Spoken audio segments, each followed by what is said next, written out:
Marco Bizot. Marco Bizot.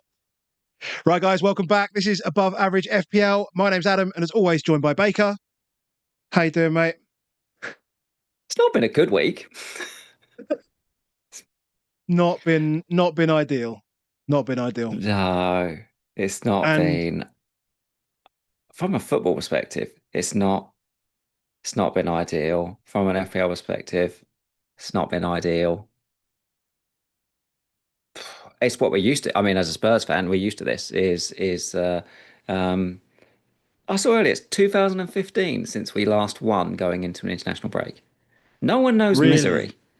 No one knows misery like a Tottenham fan just before an international break. Like we own that shit. And when you add in that it's like also a horrific game week, then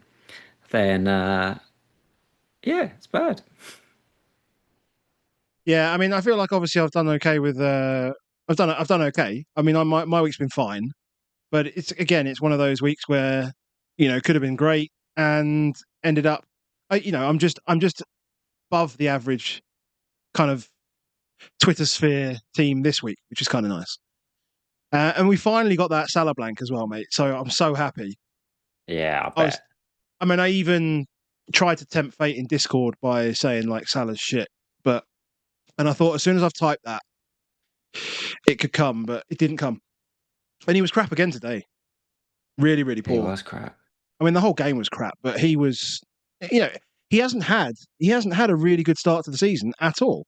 You might say, Mm. fine, he's got a goal and an assist in there, but really, like outside of the one other chance that he made Petrovic save in the Bournemouth game, I can't really remember having a clear chance. But one of the things I'm trying to wrestle with my head, and we try and work with this over the next couple of weeks, is like Verts and Salah in particular, like in general, is this it's more of a Liverpool thing than anything else. Like if you told me that after 3 game weeks that Liverpool would have had, so they've had under 3.5 non-penalty XG, Yeah. under 3.5. Like so I was just checking this before we come on, and I haven't got, obviously can't add in obviously Palace and Villa because it's literally the 89th minute now, but is We you we'll know try. We'll try. we'll try, but into this part. So just running through some of the non-pen XG for the start of the season. Chelsea are miles clear, like just under 7, 6.99 non-pen XG for the season. Yeah. Then you've got 5 more teams which are averaging more than 1.5 per game. 1.5 per game. That's Man City at 5.6. Then you've got Bournemouth at just under 5.5. You've got Manchester United just under 5.5, very much bolstered by obviously like about 3.5 of non-penalty XG in one game, like just happened. And then you've got Everton now pushing into it. And then after that, you've got nobody who's got over 4. So you've got 15 teams currently that haven't got over 4 non-penalty XG in 3 games. And because it's a little low, everything's a little low in terms of the numbers all around. What you feel like is when a player blanks, it hurts more. And when a player hauls, you love it more. Were you into that? Something happened in the Villa game? I was going to say, yeah, we're just watching Villa. Yeah, someone went through. Couldn't see who it was. All right. Couldn't see who it was. But yeah, basically it's been it's been icky really as a league for the Yeah, yeah. first few weeks in terms of what we've seen, and therefore what it does, it really turns up. If your player hauls, it feels like the best thing in the world, and when they don't, you're like, well, what do I read into that? So like today, like you say, do what if you wanted to just go, well, Salah was rubbish today. What you could actually say is, and we'll talk about it when we get there, and actually we talked about it in 3 games. Liverpool got all this firepower and they're literally creating nothing compared to what they've got. Less than 3.5 non-penalty XG in 3 games from a team with Verts, Gakpo, Salah, Ekatike, goes on and on. It's weird. You think it's some kind of ploy so that they can slot can continue to convince the owners that they need to spend 150 million on Isak. I kind of do, but what I can muddle through these first few games before the end of the transfer window, and I can get some points. But my attack's not really firing. And you know what I could use? I could use this guy that's going to, make everything click. Yeah, or a team's just not bothering with midfields because the Mark Mark our stats bot thing. So Mark used to do every single Premier League game, and you could first thing you'd see would be like his past maps. And now he doesn't do every game, but he still does a fair few. If you get a chance, anyone listen to this, you'll go to. So let's make sure as I read it out correctly because I remember the R. So it's just at Mark Stats Bot, Mark Stats Bot, and flick through some of the things. But what you'll see, when you look at Liverpool, is there's no midfield. They've literally got five in their own half, passing the ball around each other, and then they go long to one of the front five. And those front five aren't really passing to each other because it's just isolated passes. And you're like, well, that's weird. But then you look at Arsenal and you go, oh, they did the same. Like Arteta's turned up today and played 4 centre backs and 3 defensive midfielders. Yeah. like the combined height of those 7 must have been like an average of about 6'4". And that's happening not just with them, it's happening in loads of games. Like even today, Brighton and Man City. Now Brighton and Man City, there was quite a good amount of XG in that game, but you go look at the price and you're like, oh, no central progression, just nothing, right? And it played out. Tottenham, it was so obvious with us, like no ability to progress the ball through the middle. Realistically, I felt like one of the only teams that I saw progressing, well, 2 teams that I saw progressing, Everton and Chelsea. I think they are progressing in a really good shape that you feel like, okay, I like that. Most of the other teams, I'm like, guys, scraps. It's isolated incidents, stuff you need, Well, it plays out. It plays out in the fact that we sit there on Thursday, Friday, and we've got all this money from Palmer and Saka, and I think a load of people were just like, "What the hell do I do with this money? Like, I don't really want anyone, and I don't really want anyone in the midfield. It just makes it really, really difficult to make that decision." I think that's probably what done me in this week, to an extent. Is on Friday morning, my view was I don't really want a Man United guy. I definitely want Salah in 4. Whichever Man United guy I bring in, I'm going to shift him on to Salah. That's what I'm going to do if I do it. So why don't I just do Salah and Cap Pedro? Because I was quite high on the pod the other day about Cap Pedro. As it turns out, if I'd done that, then I'd have a crap load more points than what I've got this week, and I'd have been saying I'm king of the world. Yeah. But I didn't. It's the game we play, could you? Yeah. But what it's leading to me with this like, I nobody is really firing like at the moment certainly in an open play world. And then also, well, that's non-pen XG, so that includes the set piece guy. Like if you take set piece out, you're like, God, it's pretty dire what we're seeing out there. And then you look at it and you're like, I'm not seeing cohesive pass maps. And I'm like, is that a thing in terms of new style of play? Or is that just it's start of the season, we're getting through it, people are still working through stuff, getting up to speed, and will it change a lot? Because if the answer is it will probably change a lot, and I think there is some evidence that probably there will be, because I don't suspect these pass maps continue this way and the amount of open play XG we see continues this way, then you should kind of hold your nerve, is my feeling a little bit on that. Yeah. But it's difficult, isn't it? If you're not doing the points, if you're looking at your team and you're like, it's not got the points, then you start to question, am I unlucky? Have I made bad picks? Or am I just not reading the game right? Like, is my strategy not the right strategy? And maybe it's all free. I think you can default back to I say at least I've tried to sort of default back to just target the right fixtures in the early sense, and it hasn't paid off for me this week, right? I mean, I took a hit. I brought in Agbadou just because of I thought he might get something against Everton. It almost got a goal, but I thought he might get somewhere near DefCon at least. Who gets the DefCon? Anderson, who I left on the bench. Perfect. And then I get Gibbs White and Chris Wood for West Ham at home. So, I did that with the view that in game week 5 and game week 6, I would like to have Triple Forest. They might have a new manager by then, so it might still be good. But I just thought, well, in this instance, before I go to probably a wild card, then if I just target these two fixtures, I think that's going to be the best way to do it. And then just let the rest play out. I mean, I guess it helped in some senses that I'd already got the Man United player that I wanted and needed. And I wasn't, and like the midweek game didn't change. Well, the midweek game probably meant that I wasn't really keen on doubling up or tripling up. So I wasn't Man United were out of my mind. Like I didn't need to focus on that thing. Yeah. And so, I was able to sort of focus elsewhere. And I feel like I've still done the right thing.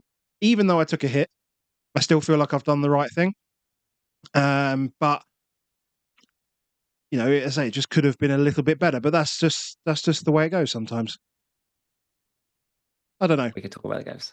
We can talk about it. We can do. We need to shout out in the chat. Hello to everyone.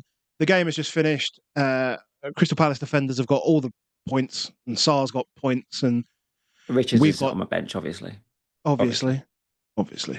And Ishan Hall said he wasted a transfer on Palmer and didn't start Richards. So appreciate the super chat, mate. That's a tough one.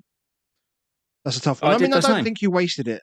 No, I did. I wasted a free transfer. I did Palmer I suppose, you did Palmer too. Who then got then got captained for 1 point, and I didn't start Richards. So Ishan, I will give you a little like for that one because I did exactly the same.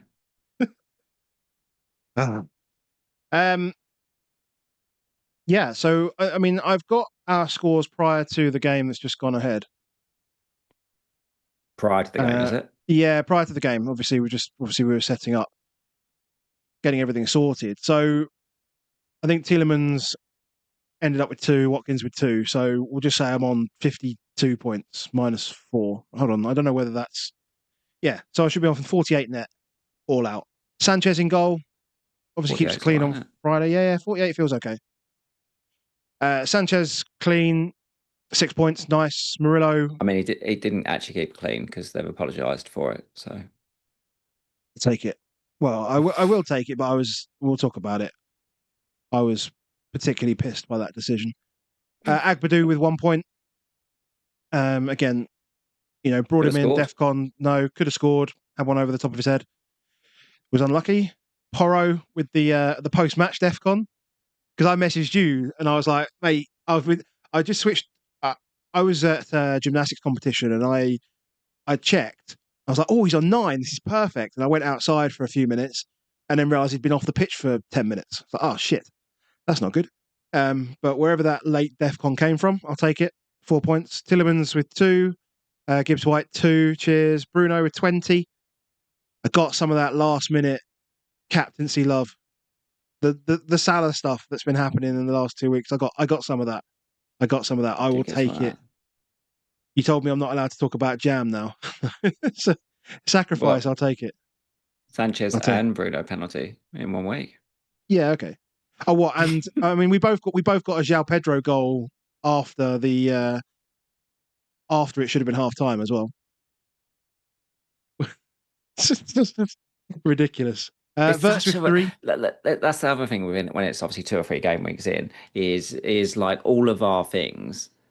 But like anything that happens bar ref wise, like again, it hurts you so much more because the fluctuation in what that causes for your week is so much more. Like is I saw loads like on Twitter and everyone wanted to argue on Twitter whether it's like Bruno's lucky or unlucky and all that stuff, and it's like why does there have to be right like this world? Like why can't it just be? He got a penalty. One of the reasons why that literally, I said when I did my Patreon post yesterday, I was like, the reason why you'll bring Bruno in is because he has millions of avenues to points. Like there's a very good chance that he will return today because they will get set plays. That he does try bangers and he's on pens. So these are the things that possibly can happen. Any goal in football has a relatively big element of luck because the fact is that football is a fucking hugely high variance game. Like so we could literally say that about everything, like we do it. But both people are right.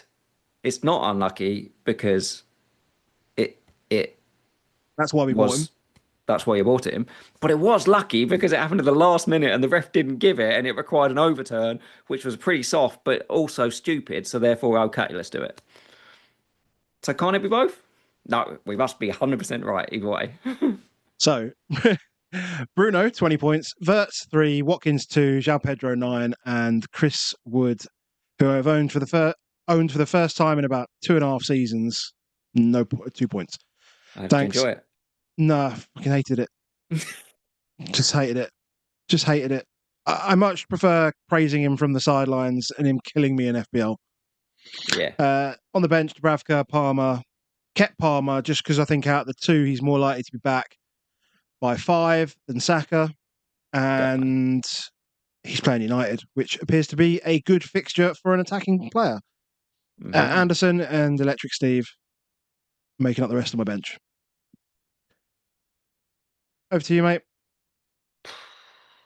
Yeah, so it's just updated, or whatever it is. I'm trying to work yours out because yours says you got 48 minus 4 there without them playing. But updated on FPL Game Week, it still says you've got 48 minus 4. No. FPL Game Week will have my net score, right? No, that's what it said. Oh, yeah, net. Yeah, that's right. That's right. So, yeah, Yeah. net of 48. I have a net of 37. Uh, Cells, Barello, I hate you both. I hate you both so much. So much. Joe Roden, I love you. It was always going to be a stink fest the second they didn't. It was always going to be a stink fest because of the fact that they didn't have the players, but then they decided also to change formation into a very stinky one, and then you were like, oh, okay, well, I'll just take this is out the two nice. best attackers they have as well. Like, two best Yeah, fit attackers they have. Oh, we'll just rest them. yeah. The only sadness is it was so stinky that he didn't even get his DefCon. Uh, that's how stinky it was. Um, uh, a complete blank from a five-man midfield. 2 points Rogers, 2 points from Captain Cunha, 3 points from Verts, 2 points from Reinders, and 3 points from Salah. Fuck that. Like 12 points from those five, including captaincy. That is vomit worthy. And then Watkins and JOAO Pedro. So literally my only returns of the week are JOAO Pedro's goal and Joe Rodon's clean sheet. Richard on the bench with a 8 pointer. Perfect. Sucks. Sucks. Sucks. Well, in more positive news, there's a shit ton of people that are going to be eligible to beat Baker or have beaten you Yes. this month in the Patreon, which is outstanding. So you will organise that. You're going to have to work out who's in the UK and who's not, I but am. but that's fine. You can do that. You've got some time. It is the international break. Let me just say on that. If you're in our Patreon, the only way I'll know whether you are in the UK or not, because it's UK only, is I'll go to the FPL site and I'll check that if your country it says the UK or not. So therefore, if you're the kind of there's some people like are so ridiculous they put something like the Vatican City as their as their country, and therefore is they wouldn't be eligible. So the only way I can work it out is via that one. So if you are one of those people, wave at me like Adam's just done and message me to let me know that yes, you are in the UK, but you choose to be in a different country's league. No judgment. Um, or put yourself as the right country. But yeah, loads in it. Loads in First it. bottle will be going I haven't somewhere even I this haven't week. even looked at how many people are in it yet. But if you want to come and join for September, it'll be I don't know 3 game weeks or something like that. Not too long, and there's probably going to be some Mm, chips flying around. All sorts yes. of there's chips flying around in August, chips flying around in September. So if you're playing a chip, you got a chance. You can head over patreon.com/above average FPL. Uh, you put out another video about Javi Simons. We haven't even had a chance to talk about that yet. So I'm sure we'll get to that when we We'll speak about do. Yeah. Spurs. And I'm 95th, by the way, in the Patreon League. oh, for fuck's sake, mate, really? So if anyone does know, what that means is I'm going to go through the 94 people, check we're in the UK. What I'm going to do is I'm going to just put all the 94 people in, and then I'll draw it, and either you don't get it or you do. Easier that way, mate. Much easier. Yeah. But yeah, as I say, you you did the video last week. I did a little sort of Discord hangout which I recorded. I'm not sure I told anyone I was recording it, but I recorded it anyway. And we had a good chat about what moves to make. I got absolutely nowhere in my decision making and ended up doing something completely different, which is pretty much par for the course. But you can come and join the chat, patreon.com/above average FPL. As I say, like the free stuff goes out on Patreon. If you want to get involved in the Discord, it is paid membership, but the annual membership's like 25% off if you want to get involved in that. So feel free to do that. And or you could do the easy thing, really. You could do the liking and the subscribing and all that YouTube stuff, Yep. and that would be also absolutely fantastic as we head into the international break. Make sure you do join our mini league, our public mini league, and you can do that by entering the code 1WTCH2. And I believe the link is still in the description. If it's not, I'll make sure it goes back in there, deleting stuff as we set stuff up. And then, of course, we can't go without saying thank you to Dan, the crypto block Dan. So if you are interested in the blockchain, if you are interested in Web3 gaming, anything like that, NFTs, any kind of questions around crypto, you can jump onto hubble.social/Dan Highbelt and grab 15 minutes with Dan or more if you want. He is very generous with his time, but it will cost you from $40. And if you have any questions, he will be very, very happy to answer those. Dan, he's in with us in the Discord as well. He loves his FPL. He's beaten me 2 years in a row, so I don't know. Maybe he should be sitting here and what. But I told him to get Sarah in this week, which he's done. He's just reminded me in the chat. What you should have done that yourself. He just said, "Thanks very much, Dan." Thanks very much. Yeah. So as I say, thank you, Dan, for your support. Really appreciate it. And we should get on with some games now. Let's go with games. Where do you want to start? Do you want to start with the first game of the week? Yes. Chelsea 2, Go on. Fulham 0. That's all I was going to say. Was it nil? I mean, the fact that they've, I don't know whether I don't know what to say. Like, obviously, they come out immediately, like Howard Webb calls them immediately and apologizes. But what use is that? Like, it's a complete waste of time. Just be better. Just be better, right? I mean, just please, like something that we do, right? So what we do is we try and take a game that is extremely data heavy and we try and provide some context, add a bit of football in there to try and sort of merge it all together. If you take a very, very small snapshot of anything, you're going to get a complete misinterpretation of what actually happened. Yeah. There is an argument. I think people can find an argument to say that Chalobah has fouled Muniz there because he's come into his space, made a challenge, and not won the ball. Like Muniz has touched the ball away from him. He's come in and like Muniz has put his foot down. But like, as soon as you go, oh, here's the still image of him standing on his foot, you go, oh, well, that's a bad thing, isn't it? And then the whole nonsense of this like careless challenge thing, it's so weird because they just feel like I don't know who was worse in that situation, the VAR or the referee, because he felt like he had to come out and say something that made sense for the VAR to bring him over. Yeah, it's complete. It's just horrific. There must be a world, right, where like we watch the replay, and all of us on watching the replay have an emotional reaction. We have an emotional reaction to stuff, and I just and very few have like the consensus of people will have the similar reaction to them, and I'm like, oh, why don't the decisions go like you feel like they should? Like it's just in general, everyone looks at that and emotionally you go, nah, that's fine, that's absolutely fine. Chalobah's moaned about it to the ref, but it's fine. Like and you're like, nobody really was making a big deal of it. Everyone was playing on. No, crowd aren't going to go. Crowd would definitely weren't going to go nuts, were they? If that goal's given, none of the crowd would be like, oh my god, we've been robbed. No, yeah, because I think the first thing they do is every fan just goes onto their phone and goes, right, let me just see that again. Yeah. Oh, right, okay, he's done a pirouette. I mean, we could if we'd have got it, we'd have been lucky. Like, I don't understand why. They're like, how hard is it to be common sense rules? I just don't know. Why Like, don't you just look at it from both sides? Like, why don't you just look at it from both sides? Like, look at the replay and go, right, I think this is a foul by Muniz. Let's see what Muniz. Let's see what Muniz has done to make this a foul. Right, okay, Muniz has trodden on his foot. Okay, was Muniz doing anything? Like, and you just look at what he's actually been doing, and then you go, right, what has Chalobah done? So Chalobah has come into the space, his feet have slid underneath him, and his foot has come down on top of him. Like, look at it from both sides, and then you realise, and it's such a lazy thing to say by pundits when they say, oh, the refs don't know the game because they don't play the game. But when you make decisions like this, you make it feel like that is the reason, right? Like, because it is impossible to make that decision as a foul if you've actually played the game of football. Like, it just literally is.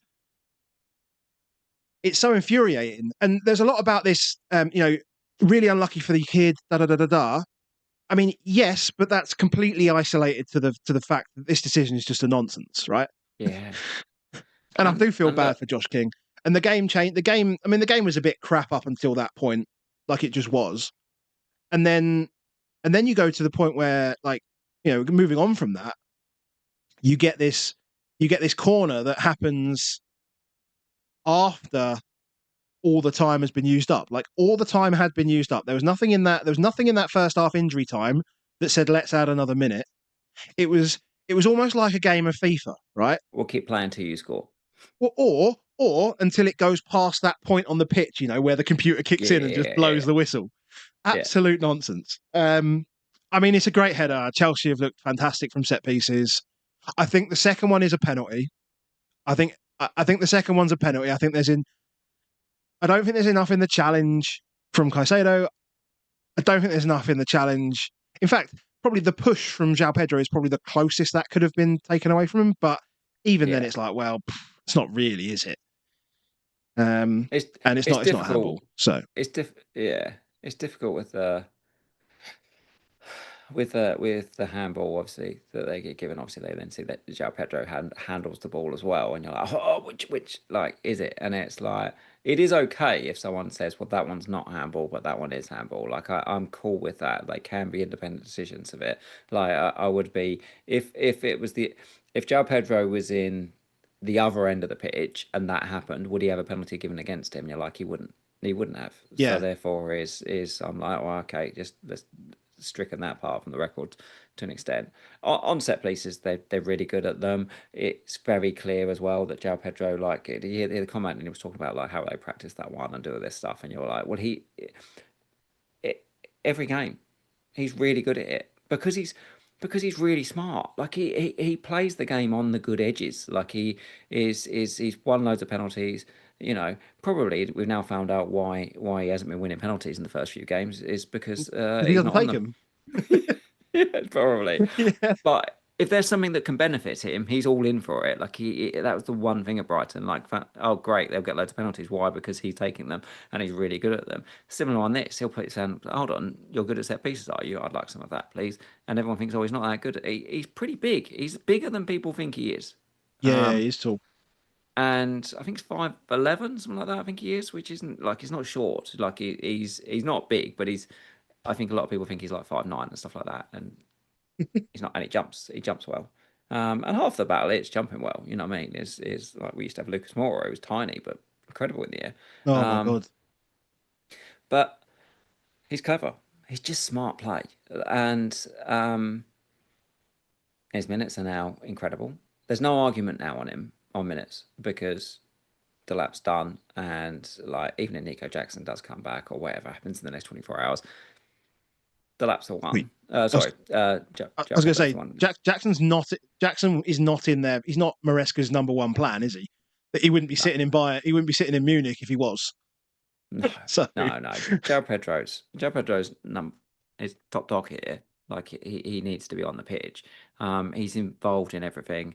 His general play is just ridiculous. It's ridiculously good, which means that what you're going to see a lot for him is almost all of his goals will be a 9-point goal. Like, obviously, it was quite close up to the end until he does a goal line clearance, which and it's absurd. But Yeah.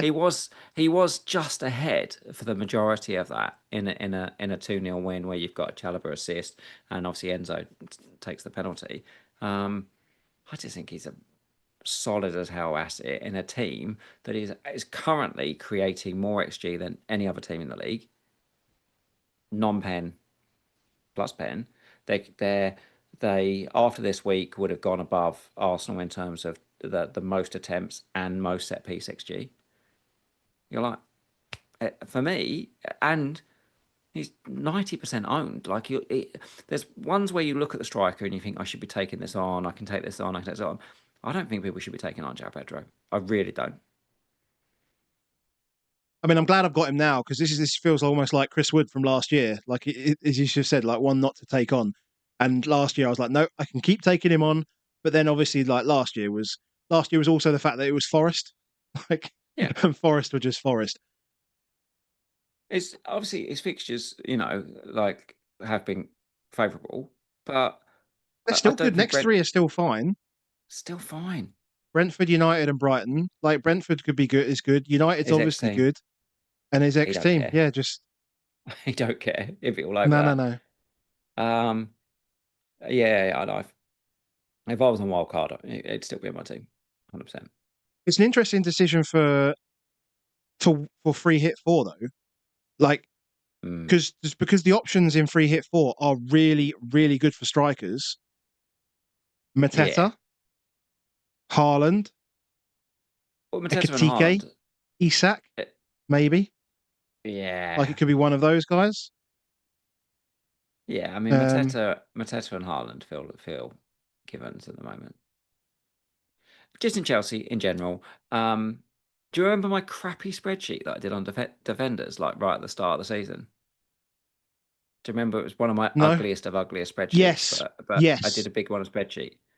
Do you remember for some reason I was like, I'm going to keep Chalobah on this. I want to just keep Chalobah on this list because his actual points per game, both at Palace last season and at Chelsea, have been insane for a long, long time now. Like he just finds ways to points, whether it's the goal, whether it's the assist, whether it's the bonus, whether it's DefCon, like whichever he finds. He's just like an all-action hero, and he's doing it again. He's doing it again. And we're not going to buy. He's like the 5.0 defender that no one's ever going to buy. But he's absolutely smashing it. Yeah. 27 points so far. 27 points in Mental. 3 weeks. It's mental. It is mental. And consistent. It's not like, oh, he's had one of those 17 pointers and stuff like that. Like he's just consistently he's returned in all 3 weeks. Yeah. Well, yeah, because obviously the week they concede, he scores. That's Yeah, always useful. That's always useful as a defender. that's what I'm There's a bit saying. of He luck just there, finds though. ways. Mate, he's averaged like over 5 points a game for like one season and a few games. That's a long time. That's a long time. Of like over 5 points a game is like ridiculous. Um, yeah, if we knew he was playing every week, he is crazy. Like the points that he scores, and he feels pretty important. Um, but JOAO Pedro is legit. Enzo, like if if somehow this is worse with Palmer and he's like 3, 4, 5 weeks out post international break, like that Enzo crashes the box more when Palmer's not on the pitch, and sometimes he ruins Palmer by doing it when Palmer's on the pitch. But on if he's also on penalties and he's taking corners from that left side too, and they're really good at corners, Yeah. he looks like the best cheapo right now. Enzo looks like the best cheapo. If you had, is you could have him over your sort of Andersons or even Rangers maybe, and the like Enzo over a Rice, Enzo of like the Rodris. We're all saying about those guys at the moment. Enzo looks the pick. Yeah, and they're going to have a run from 8 to 12, which is literally insane as well. So I don't know. Maybe I would just keep. I would probably keep Anderson for now, just because I think the fixtures are better. Mm. Like, yeah, okay, I mean, I'm I saying just don't know. I can Burnley trust and Sunderland, Forest. That's the problem. but Like, if he's can on you actually pens, trust? then he's on pens, then fine. Yeah, it's too much. Too much. Yeah, We're done, I Chelsea. suppose. Let's do. I Let's. suppose we should move on. For Anderson gets to DefCon again. Just gets there again. That is now 3 weeks in a row. Is it? Is it all Yeah, 3 weeks and he's got there? fixtures get better. Oh, he didn't get him against Brighton. But 8, then 11, then 10. Mm. Yeah, he's a solid pickup. Where do you want Yeah. to go? Well, let's talk about us. Well, yeah. So 4.5 million defender. Last week you said Senesi was the pick. Yep. Turns out he absolutely was the pick. If you were going in now, looking at the fixtures, would you go Senesi or go Anderson if you had to get a 4.5, or would you just get both? I would probably still go Senesi. And over Still Richards? think he's great. I mean, First Richards fixtures. has never really been a consideration for me. Mm. Don't know why. Just Mate, I had the same. I've got him in my team, but it was exactly the same thing. There's something weird about.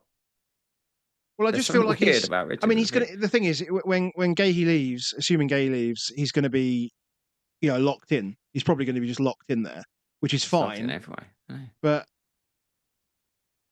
before that, it felt like if there's anybody that's going to come out of that Palace team first, if they're going to drop from a 5, Mm. almost from like a 5 to a 4, the first person that's going to leave that team is Chris Richards. Like, it's not going to be Lacroix, it's not going to be Gahey. Yeah. So as I soon as get Gahey that. comes out of the equation, then yeah, I mean that he definitely becomes a real consideration if you can't get to Lacroix. And it doesn't seem like that. Like, I don't. It's been quite a time now. It's been over a season. Like they played the whole season of three at the back last season, and now they're doing it again. And the wing backs really are wing backs, and they don't really have two wingers. They've only got one, haven't they? Effectively with Salah. So therefore, is like that almost 3-4-1-2 almost is almost what that formation is with them. Yeah. I do think they're all good though. They're all good. But Sanet, let's go to these guys because Bournemouth were. Look at that. I mean, that's close to getting the paddle out, mate. That is close to Oh, getting the paddle out. yeah.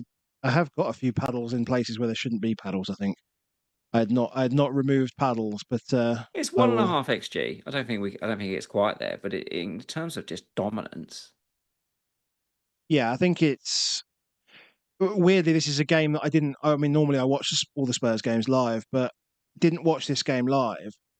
And I was saying on Friday night, I was kind of just referencing back to that Burnley home game, and it feels like that was a good. It feels like Iriola actually just watched that game.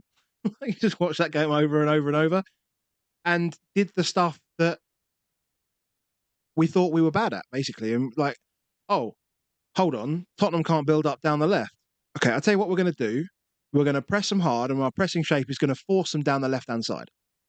Oh, they're not going to be able to get out from there. Oh, okay, that's good, because then we'll win the ball high. And it does help that Porro's like our worst actual defender as well when they place Semenyo on that side, who is I mean, just an absolute animal. yeah, he did have to come off Porro. Like he actually had to come off, and that's probably one thing immediately, like as a red flag with Porro to an extent, is go, okay, well, Spence is our best one-on-one defender.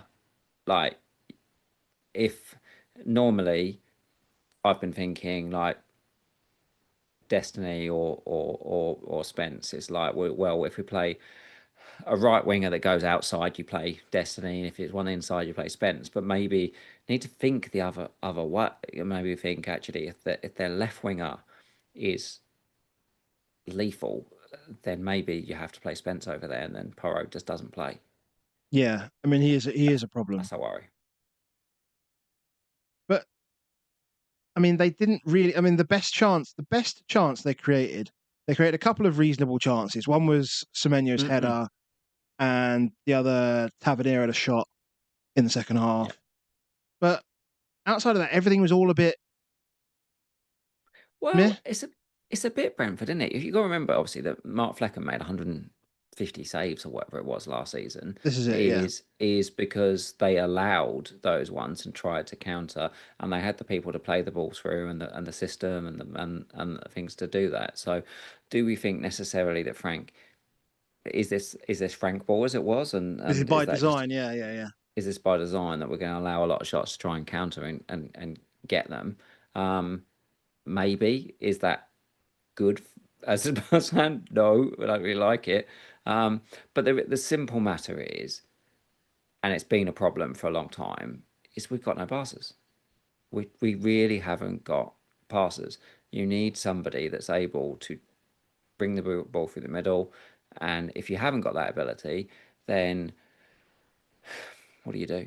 You know, and I think everyone, as soon as you sign Xavi Simons, was like, he'll play left wing because Brennan Johnson is crap on the left wing. In this game, you definitely wouldn't have wanted Xavi Simons on the left wing. You needed somebody in the middle of the park that was able to get on the ball and transition the ball and get the ball out. So you still would have needed a left winger. You just wouldn't necessarily have wanted that left winger to have been Brennan Johnson because he had an absolutely diabolical game. Um, Yeah. it just the ball just bounces off him. Like he hasn't got the tight control to be a one-on-one winger. Like he's not a winger effectively. You don't actually want him anywhere other than receiving the ball about to shoot. Other than that, you don't really want to touch the ball. Yeah. And that can be okay. Like Ekatike is a good pick, yeah. Everyone likes him. He's doing really well and doing those bits. He touched the ball twice today. I mean, he touched it two more times, but it was offside, so it doesn't count. So he actually, other than that, touched the ball twice today. Like there's lots of players where their job is just to finish stuff. Unfortunately, when it comes up against teams like this, where they're like, "Oh, what we're going to do is let you have the ball down that left side," and because we know you're going to mess it up, you're like, "Oh God, we Yeah. need to do something about it." And Frank, a little bit, should have changed something earlier. Like, I know he did change it in the 50th minute, but even if you change it by going, well, just switch Brennan and Kudos on the wings, just do something different. But ultimately, here we would have done them. Like, Sten.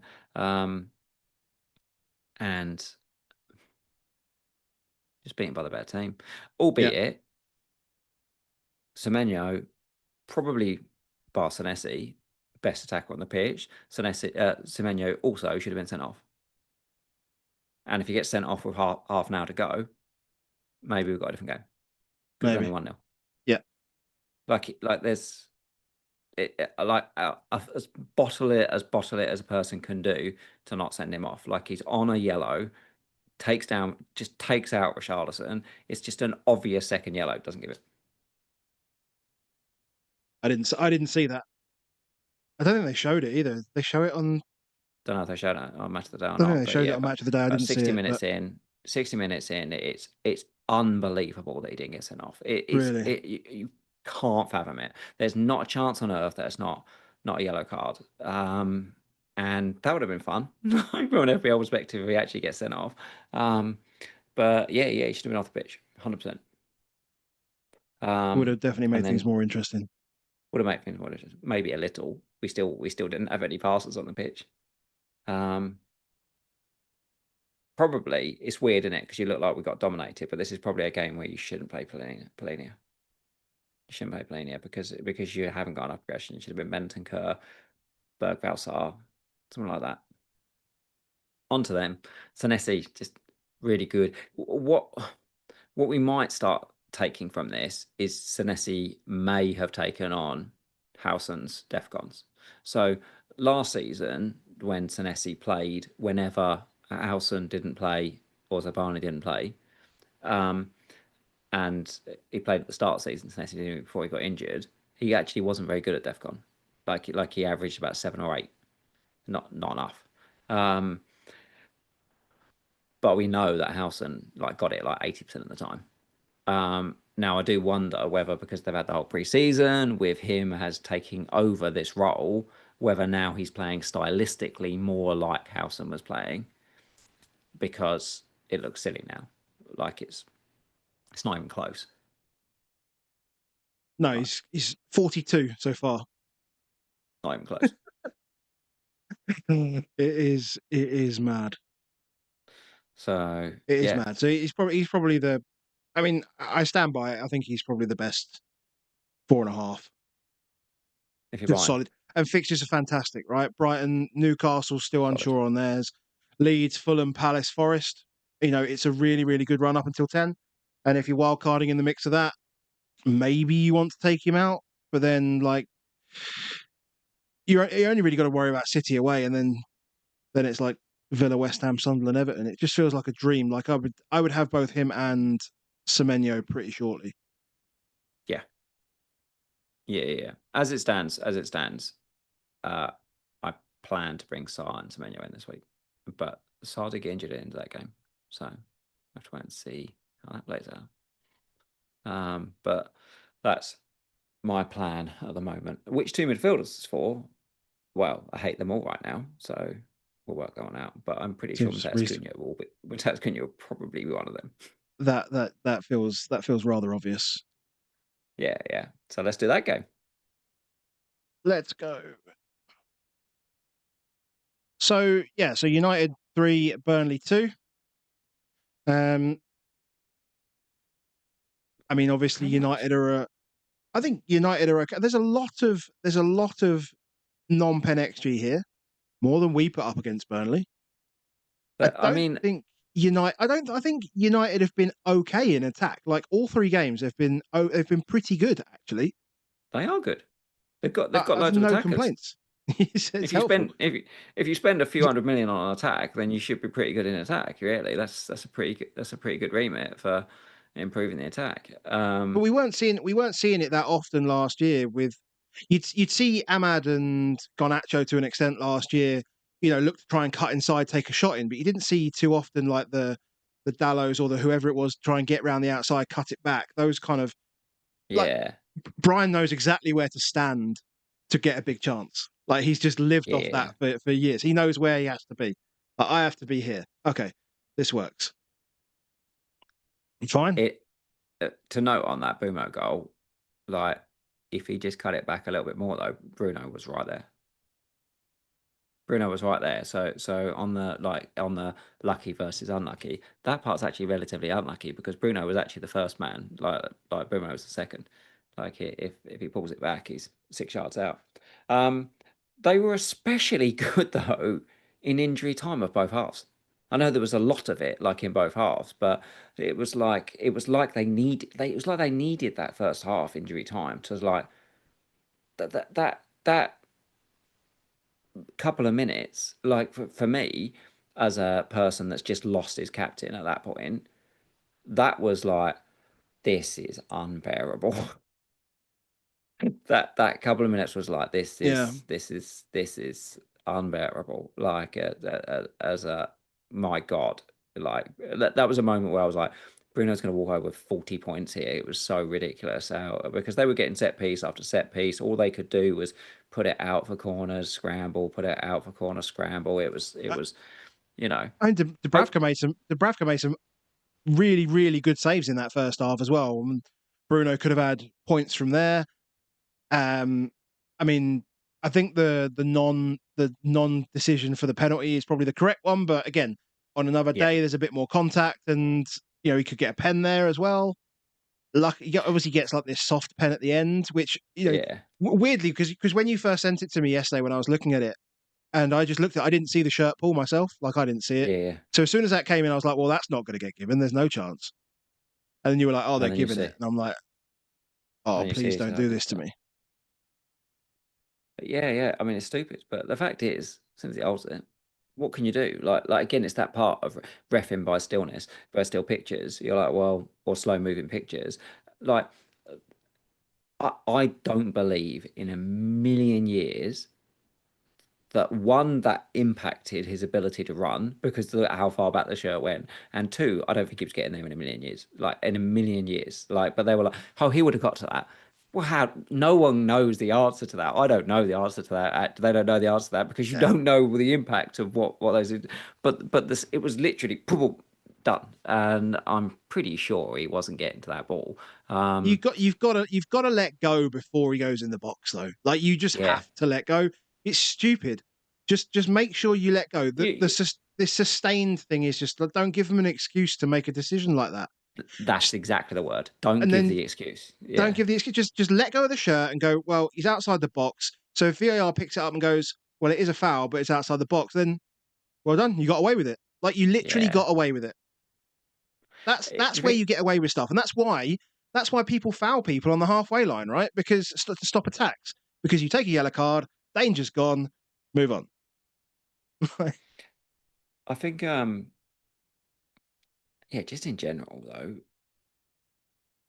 one of the things for Bruno is in games like this where they're dominant, he's just going to get so many recoveries. He's going to start, even because he's playing deeper, he's going to start so many attacks and therefore recovery, recovery, recovery. So one of the things that probably made me feel a bit stupid about the Cunha over Bruno thing is should have almost been like, well, he's not just potentially, he's almost guaranteed DefCon here. He's guaranteed it because of the fact of the restart, and he would have got 20 odd DefCon if it had stayed at the back the whole time Yeah. to an Ball goes extent. in, ball gets headed out, he recovers it, off we go. Oh look, tick, Yeah, tick, tick, tick, yeah. tick. When they attack, the first person that gets it, he gets it, starts the counter attack, recovery, Yeah. bang, you're off. You're off. Yeah. Little tackles, nicking the balls, doing all those things.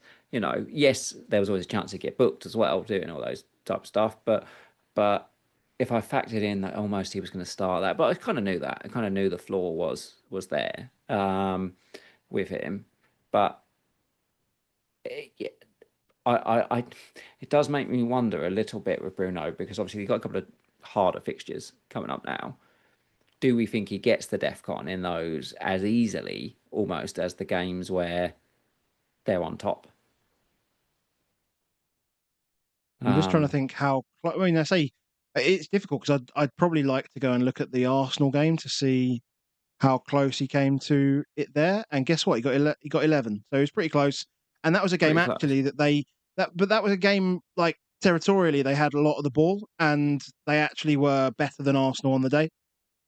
So Yes, I they think did have a lot of the ball. They were the better yeah, team. with the ball they were the Do better I team. expect So them to? Do I expect them to have as much ball against Arsenal? No, against Arsenal, against Man City, no, like and that for so I think there is a bit where I'm not sure.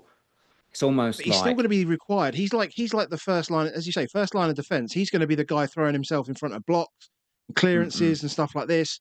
But You it's look all at look what recoveries, they've conceded. really. It's all recoveries, really. You just don't get it on unless you're Caicedo. You don't get it on blocks. Caicedo is stupid. Yeah, yeah, yeah. Like what it almost says to me is if I'm trying to read Bruno for future reference of when is he a good captain pick, actually when we think they're dominant, he if he scores, it's a 7 point goal, just like this was. Even with a penalty, it's a 7 point goal. Yeah, Even when it's a penalty, it's a 7 point goal. And then you're getting 4 points off that. So you're like, it's almost hard for him not to get double digits. yeah, yeah. I was just having a look at look at the recoveries: 6 against Arsenal, 8 against Fulham, and 10 against Burnley. That's a lot. Villa just added for anyone watched earlier that didn't say JOAO Pedro is actually 6'2". I thought he was like 5. Even that I underestimate. He's big. Like I He's just don't big. think people think he's big, but he's incredible in the air, and he just wants it. Um, but yeah, Bruno for me, like that's a tick for actually if they are going to dominate anything in attack, it's so easy for him to get it. So feeling like going into it, one of the reasons when Cunha was like, well, I want the high ceiling over the low floor. I actually think the ceiling could be pretty high on Bruno, higher than probably I'd thought. Yeah. You keeping Um. him?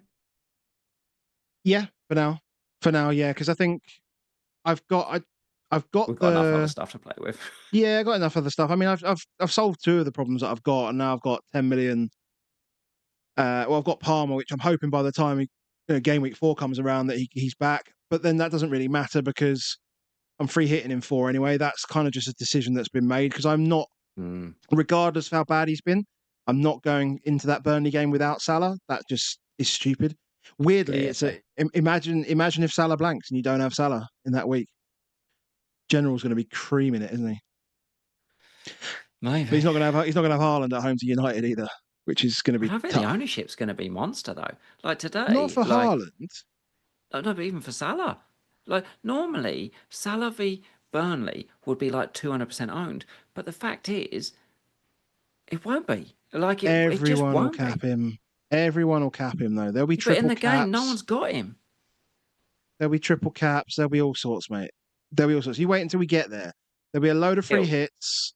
There'll be honestly, mate. He'll be over two. There's no. I'll say it now. There's no chance he's under 200% owned. in which Well, bracket this we're is going? it. Well, this is a good. This is also a good point, right? Because the brackets mean nothing at the moment. I mean, nothing. Well, the bracket at the top's the one based on who's had the points. Exactly. Yeah, it's all based on who's had the points, and I guess Haaland's had the points still. So people are just going to have a lot of Haaland. The ownership's nonsense. I've been it It off. is nonsense. But Um, we can still continue to target Burnley. This tells me this right now, right? I know yeah, yeah, you yeah. say Liverpool's attack is misfiring a bit, but I still think not having Salah next week is a real risk. Like it's a real Yeah. problem because it could be 15 points, it could be 20 points, it could be 27 points, it could be anything. That game could be 7-0, right? Like if Yeah. there's a game this season that could be 7-0 or the Bournemouth thing like 9-0, it just could be that game. Oh, I let me tell you step two of stupidity for me that I felt stupid about Cunha. Was the Cunha injury unlucky? no, yes, yes. All injuries appear unlucky, really. They are unlucky, but part of there was something that rung a bell with me when his hammy went. And it was a stat that I remembered seeing over the summer. And it's that, well, Cunha now is playing number 9. Didn't play number 9 very often, did he, for Wolves? Playing number 9. What do number 9s have to do? Number 9s have to press. Number 9s have to run. Cunha spent 77.6% of last season walking. He walked more than any other player in the Premier League last season. Wow. Okay. Spent 77% of his time. Like, so guess what? Does a bit of running, does his hammy. Shock. Okay. Fair enough. Mate, like maybe that is a thing. Maybe he can't actually play 9 because the man can't run. He bloody walks. Yeah, maybe. He punches people in the face, steals glasses, he can't walk. Can't run. No, you can't run. Maybe can't walk to it. Oh, in fact, he can walk. To see him, I was so angry when I saw him like just strolling out of the ground. I was like, I want you on crutches, mate. I shouldn't wish it on a man, but I was like, oh, look at you just strolling out. Mate, failed captaincy. I say it's not failed. Oh, Failed yeah. captaincies. A They, one they, they do point, they do things to you yeah, a mentally. foul captaincy. You don't really care on a foul. I mean, you don't like a foul captaincy, but foul captaincy obviously happens. But a captain getting injured in the first half and going off, I don't think I've had that like that since Mane. Well, I triple captain Mane back in the old, when people were like Mane or Salah, and obviously I triple captain Mane and he went off after about 25 minutes. It's a very similar type thing of a God. But It's weird um as well because I feel like when we first started doing this, I don't think we saw as much kind of as much of all the successes that people have. So what I mean is, you log on to Twitter or X, mm, and every week you see a captain success, which means every time your captain fails, it is painful. Like every yeah, time. Like it's not like your captain fails and everybody else's captains fail, and everyone has this sort of big hug, right? This yeah, mutual yeah, hug that says, "Oh, everything's going to be okay," unless you're talking about like a triple cap, Mo Salah to 80%, right? That kind yeah, of thing. That's the only time it'll ever happen.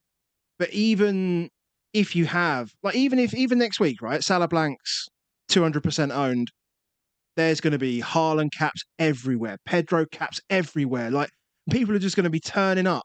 It's not just the dickheads that are playing these stupid teams in the app. It's just happening in front of you, so it hurts even more. And it does.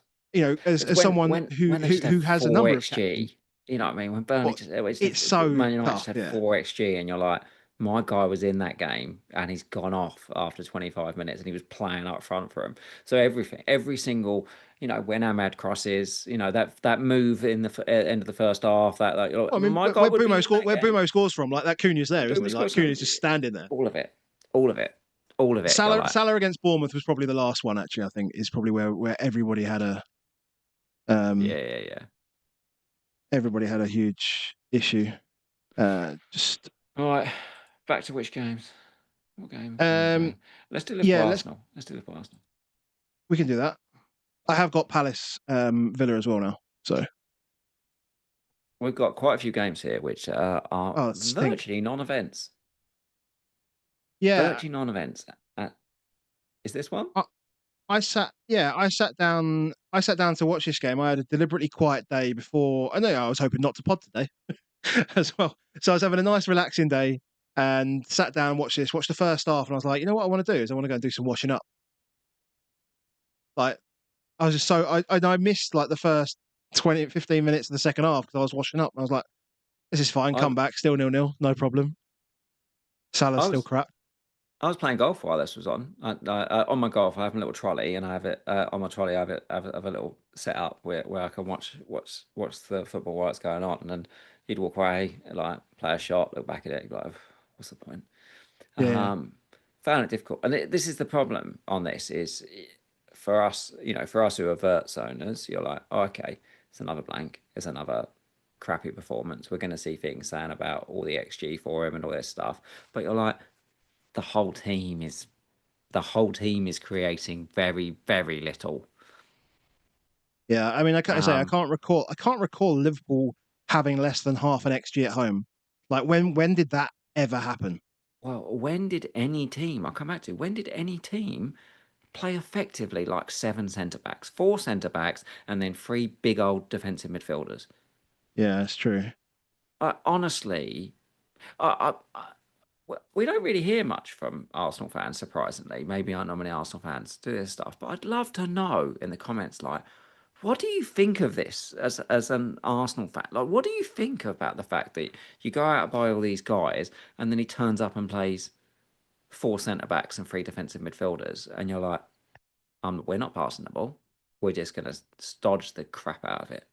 Like they're trying to stink it and hope that they grab something, and when they do get the chance, and then even, I mean, he literally just threw Eze under the bus on his first game to say, you got us.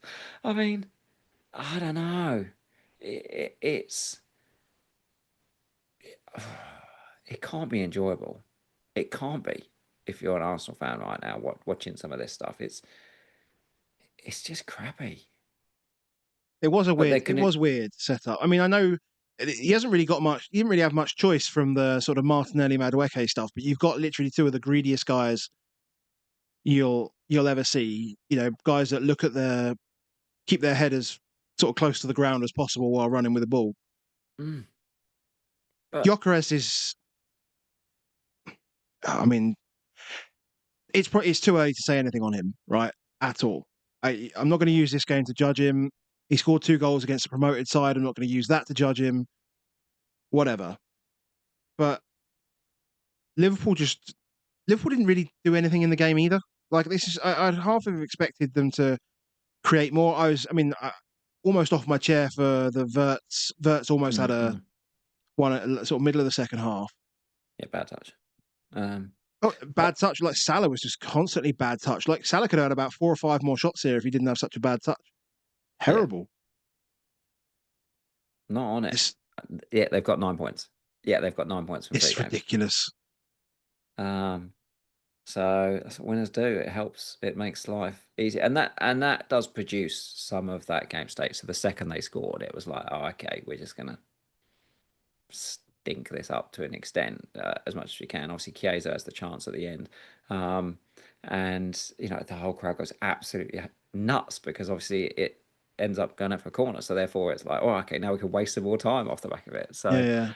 um, that's been some of the things as well that's hard to work. Is game state has meant that teams are hanging on, so they're not trying. Like you want Salah, you want teams to open up so that Salah can get in, but it's if the game's staying cagey, then it's hard for it to happen.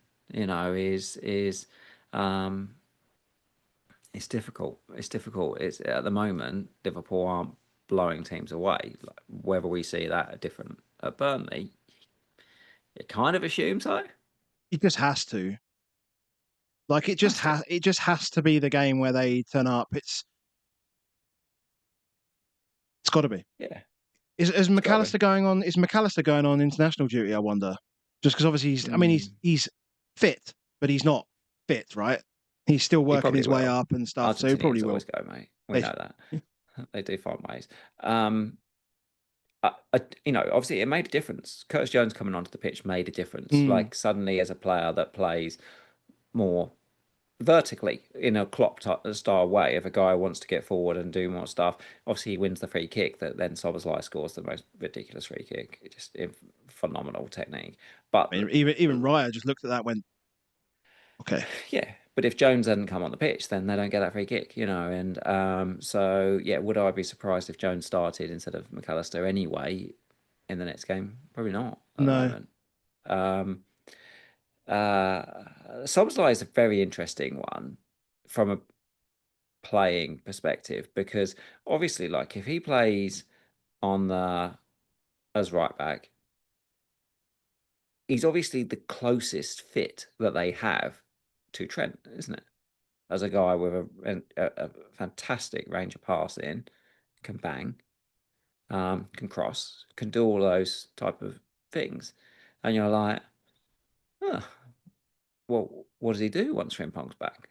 Does he just chuck Frimpong in, or does he use this outlet which he knows? Like it's that there's a world where they don't rush Frimpong. nah. I think Frimpong just comes straight back in. You don't want to mess about a hamstring though, do you? I still think as soon as he's 100, as soon as he's past fit, ready, I think he just comes straight back in. Mm, You don't spend that money on. I said this at the start of the season, before the season started, when everyone was talking about Connor Bradley. Like you mm. don't pay that money for that guy, and then On top of don't that, start him behind a centre midfielder mm, or Connor Bradley. I just think he's going to be the number one choice right back. I've sold him now. It is what it is. mm, But he's going to be in there. yeah. But I If think, if boom, somehow he did stay, it does make Virgil a better asset because obviously that you've got less defenders on the pitch. You only got three defenders plus Allison. So every time they clean, if they're not scoring, free flowing scoring, Virgil's just gonna mop it up. yeah, You can just he's just gonna just continually get his DefCons, get his bonus, and reap it because like you think how many bonus he lost over the last few seasons to Trent Alexander-Arnold. Well, if Trent gets replaced by Szoboszlai, obviously if he scores, then that helps him get the bonus. But if he doesn't do that, then he's not getting the clean sheet. Um, it will be good. It will be good for Van Dijk. yeah. I think the simple thing is for FPL. I think because most people have got one or two Yeah, Liverpool assets, you keep him obviously because Burnley coming up. Arsenal assets, I still think you wait until Gameweek 7. I think that if you're on a what about free hit, Gyökeres? I just don't. I just think that the fixtures are just crap. Forest, Newcastle, City, like next three games. It's just it makes no sense to me. I would not be bringing him in. A lot of people brought him. There was, I understand some of the reasons why some people brought him in. It was a very heavy analytical pick. I mean, cool. Computer says yes and all that, but I it didn't make any sense to me bringing him in before this game. Wouldn't have made sense to me bringing him in for the next 3 games. Bring him in game week 7 when the fixtures are absolutely fantastic. Just bring him in, like, and also Eze probably should have started this game, but I guess given the approach that Arteta took to the game, that was never going to happen. In more open games, I think Eze is going to be real important for him. Yeah, I think so. He's got to be. I think so. I think he's got to be. He's got to I be. mean, he almost had a chance. He had a chance right at the end, didn't he? As well. Yeah. Have you seen though? Arteta has literally. You said he threw him under the game. bus. I didn't. I hadn't seen the interview. Oh yeah. Let me find you the comment, mate. I'll find you the comment. Arteta. Imagine just signing someone and then throwing them under the bus. Like, I mean, I have absolutely zero sympathy. Whatever, who cares? Like, I don't really care what he said. To be honest, it's Arsenal. Well, we like this. He said, "You have to put the ball in the back of the net. We were better than last year when we drew the game. Today we have 3-4-5 situations inside the box. Eze is completely through just to finish the action. You have to put the ball in the net if you want to win." Such a dick. Yeah, he's such a dick. Anyway, Gyökeres. I get the only thing is let's just do Forest versus West Ham because Forest. I don't think Nuno's going to be there. Do you come after the international break? It's so difficult because yes, there's not much. I mean, this game is literally changed at the time the penalty is given. Like this chart, West Ham over 2xG. Well, yes, but until the 80th minute and you got a penalty, you were at half an xG. Like so, defensively, that though Bowen scores first. They had scored, they'd scored, but you know the game was pretty even and pretty sticky, stinky, whatever. Again, Foresty. Again, a game. So I watched this alongside alongside Brighton and City, and the first half of that went, and I disappeared off for the first 15 minutes of the second half again. It's a hard watch. It's so like difficult. Literally 0.1 xG in that first half. Like literally nothing happened. Nothing happened. No,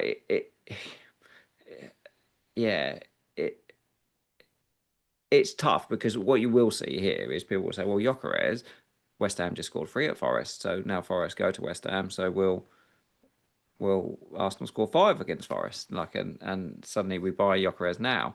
Like I say, all the predictive models all have him as the second best forward this week in game week 4, above Haaland and then him. You know, so that's probably why people have jumped on him early, is because predictive models are rating it highly, and obviously they know there's injuries, so he's got good minutes. He's on pens. He's playing at a good team, but I look at this and we couldn't. Could we have predicted that it was going to go wrong for Nuno? What I keep remembering is I've done the Forest Focus pod about 3-4 times now with Matt Davies, and one of the first times we podded, he asked me about Nuno because obviously Nuno was there. What I said about Nuno is obviously when he came in, it was quite a good feel-good factor. Gave us the old "I'll make you proud," and we were all on it. And then when it starts going wrong, it goes just overnight bang. That's it.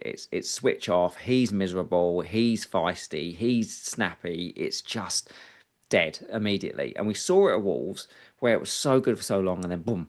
And then we saw it with us, and I was like, so what you just need to watch for with Forest is the second it starts turning, you just get him gone because it won't turn back. It will only go one way. And I keep playing that in my head that he did have a fight with the owner at the end of last season, and as much good as these fixtures were, maybe he's just in that Nuno mode, and this is it. It's over, and we'll all concentrate on the chairman because the chairman's insane. But he has history, Nuno. Like he did it with us. He did it at Wolves, where suddenly, as soon as it wasn't going the way he wanted it to, maybe it's like one play he didn't get that he didn't like, or something didn't happen, or something, bang, just moody, snappy, We not the saw it in man, the press not the man conference, to right? We saw that he'd said the relationship was not the same, and as soon as he says it's not the same, it's just gone. After the win last week, Hudson-Odoi was actually grilled on like Forest TV about how the players were dealing with the situation and whether it was impacting them and all this sort of stuff. He gave a very good, media answer for that. Yeah. We players, we keep out the noise and, we just focus on what we can do, whether it's tactics training, when we speak to the manager, we do what he tells us to do and all this sort of stuff. Basically we're just doing it. We're doing our job. We'll leave all that stuff behind us, but it's clearly affecting them. And obviously it's concerning. It's concerning. The worrying thing is I have now 3 of their players. That's really concerning. Yeah, double defense So just feels if horrible. If they want to change manager and I'm not sure, like bringing in Jose Mourinho would be a good idea though. Oh no, they've got Europe. He won't go to a team that's got Europe. I don't He know who's won't go to a available team out there. that's got Europe. Yeah, because he said he'll go to a team that is not. He said he'll come back to a team that's not got Europe. I'm pretty sure that's what he said. When he leaves Fenerbahce, he'll go to a team that's not got Europe. The problem is if you go to a team that has not got Europe, maybe you don't get paid as much when you get sacked. Maybe. But Anyway. the other option, if it's not Jose, and It's Ange. are mates. that rumor was around a couple of weeks ago. Mate, maybe if Ange is in charge of Forest against Arsenal, maybe we do get Gyökeres. Yeah, maybe we do. Maybe we do. Yeah. Rockstar saying Guiu's going back to Chelsea. Yeah, he is. So we're about to have too many Chelsea players. Oh well, I'm not. I'm good. Are you? Well, I got Chris Wooden, didn't I? Oh yeah, but you've got JOAO Pedro. Yes. You've got Palmer. Yes. You've got Sanchez. Yes. Oh, you've sold Guiu. Yes. So you've just still got your 3. I've still got my 3. I'm good. I'm more interested weirdly, I'm more interested in like the 4 Liverpool for Burnley. Like just get Isak. Gay. Oh, could have 5. Oh my god, you could have 5. Can you imagine that? Mate, if you bang your Virgil, 3 hit now, do it now. Do it now. Virgil, Gahey, Gakpo, Salah, Isak. 5. If you're going to free hit, what you should do is bang it now. You can't do Haaland though. Trust me, I tried to do this before we podded. No, I had like minus 6.6 million in the bank. 5. Hey, answer me this, right? Because I don't know the answer. Is if you went on free hit and you got the Liverpool guys in, and then you got 5 Liverpool, yeah. If you then wanted to make a change, because you're on free hit, you can make limited transfers, would you have to take out 2 of them in order to even do any change? Yes, you would. Fuck. Yeah, so you'd have to do it now and say, this is my free hit team. Yeah, so that's that bit. Once you've done it, you're then stuck with it, and that's what you've got. I mean, like, it might just be worth the social content, mate, just to hit the button and do it, and then just have them all appear in my team and say, right, get free the hit 5. Now. Cheat the game. Oh, we've gone well off. We've gone well off here. I'm just realised it's after 10 o'clock. I know the wife is going to be going to bed pretty soon, and we've still got loads of games to go through. Can we move on to? I mean, we're still not buying West Ham, right? Let's do Leeds Newcastle. That was crap. It's bad. Off you go. Wolves Everton. That treatment normally is reserved for Everton, but Everton were good, man. Everton were good. They're ballers. It's so much fun. But do you not think again, part of this my moaning about the state of football type world is because when you suddenly see something like this where they're trying a ball, like they've just got a battering man of a striker that doesn't really interest in playing ball, it's just going to beat things up. And then behind that, I've got Grealish, I've got KDH, I've got Ndiaye. It's like, it's pure fun. I was so impressed with like Grealish makes them. I won't say he's single-handedly sort of turned them into this good team, but the intelligence of the header for Beto's goal was just brilliant. Like, it was just, you could see how calm he was just to nod it up and just over. So good. It's such a good It's header. it's almost like he'd been doing that to a 6'4" fucking giant for the last 2 years, wasn't it? It's so good. I actually, when I saw the header, I thought it must be in die because I just thought I just didn't think that he had that in him. I really didn't think that in him. Him and Erling are Uh, good mates, though, aren't they? yeah, it was so good. It was so good. Um, great fun, great But team. look, it's weird though because they didn't actually have many shots. That's probably one thing that would be No. concerning. But good chances, like if they create good chances, then But don't know. all the time they've also got Michael Keane in defence, and they're going to concede. The Gomez goal was one of the worst things I've ever seen. Just like, the ball's there. Okay, I'll just leave it. He loves trying to score. I think was it the Beto? I think it was the Beto goal where he was literally next to him. I was like, "What are you doing there?" Like, It was part of a set piece when it was like a reload. It was like a yeah, recycle from a but set like piece. But he's always around he there. he wants to score. He just doesn't want to stop people scoring. It's He like, almost likes it when the team's losing because like at 2-1 down or something like that. 2-1 it's like, I down, can he's go up there. I can go up now. It's my turn. But I mean, Yeah, look, you've got Grealish is a good pick. Ndye's a good pick on pens. Dewsbury Hall got DefCon as well, didn't he? So good pick. Dewsbury Hall's a fine pick, but I fine would pick at pick in. 5.0. Yeah, I would still probably go Ndye. I think people are thinking that Jack Grealish has no goal threat. I don't know about that. Maybe he will do, He'll but tick. he's He'll just tick. looking to serve, isn't he? Really, he's just looking to He's serve just and looking to serve, play but football. he's he's part of everything that's good. So The the, therefore, is the they're movement for good the if you've Ndye got goal them. was just They're good. crazy. Like I genuinely, if you'd have said that was Man City that had scored that goal, we were creaming about it for about 5 days. yeah, the move, the pass, and actually the Grealish to run. Kev Like to Gundogan into Haaland goal. Like, oh my god, this is unbelievable football. the Like it the just happened. beauty of it for Endo is that he trusts the player. Like he trusts the player to get the room to push the ball in at the right pace. That he then also commits to it at the right thing and dives into it. And it's like that's all a bit of a I I trust this game. Like I trust those players. I enjoy that players. I want to be on the end of it. Mm, It was all cool. yeah, Funny enough, though, like because at one point we were all on NDI. Like at one point we all had him in our in pre-game week one, and most of us fell away from him as it comes in. And also part of it was like Grealish coming in. It's like, oh, what's going to be there? Is the minutes going to be a bit iffy and all that stuff? But as it is, God, if we'd have just seen one pre-season of them playing like this, we would have all had Dewsbury Hall as our 5.0 and might have had an yeah, yeah, NDI as yeah, well. yeah, So it's just a shame we didn't quite get the info until now. yeah. Rockstar just asked if we can talk about Dewsbury Hall. I'm not talking to Rockstar. I partner Rockstar for the old Greyheads captaincy stuff, but we're not friends this week. We talked Friday night about bringing in Bruno, and he's like, "I'm definitely bringing in Bruno." I was like, "I'm not so sure." He's like, "Should we do it?" And I was like, "No, I just don't feel right on it. I'm not doing it." But obviously he got that, and he also then moaned in the first half that about the fact of Dewsbury Hall's doing nothing again, and then this happens. So if he wants to talk about it, yes, I want to talk about the fact that you've just jammed this week. Bitch. Wolves, Grudges. Wolves are just, what are you going to do with them? nothing. I guess sell, sell.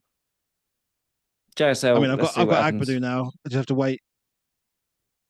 Annoyingly, I can probably play him against Leeds because Leeds don't score open play goals. This is true. Right, 3 games, two games plus Palace to go through. Sunderland 2, Brentford 1. I guess this one's probably just there's not really much to talk about because the 2 penalties elevate this game above the stinkiness of all the others. But And if they didn't, it'd just be if they another didn't have the game. penalties, So this is another game of two teams not getting to 1 XG. either team. Yeah, it's There's really, really so bad. many of these games. It's doing Why my are they? They're not nutting. tired. They're not tired. Doing my It's just nutting. all very protective. I guess Brentford.